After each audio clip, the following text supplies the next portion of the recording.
Hello guys! Ayan, nagluto na naman tayo ng ating ulam para sa pananghalian. Napakasimpleng lutong bahay. Chicken breast lang ito guys na inadobo ko. So, nilagyan ko ng talong. Usually, dapat lagyan ko ito ng patatas. Kaya lang yung patatas natin ay may sibol na. So, no good kung ilalagay natin dito. So, naglagay ako guys dito ng, ayan, talong. So, look yummy. Ayan guys.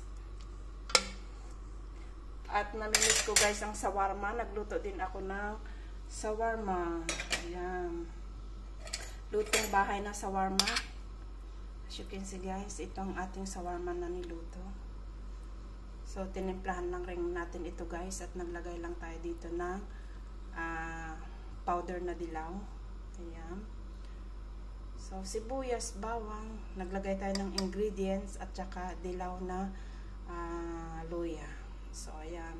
At ito naman ang ating adobo na may talong.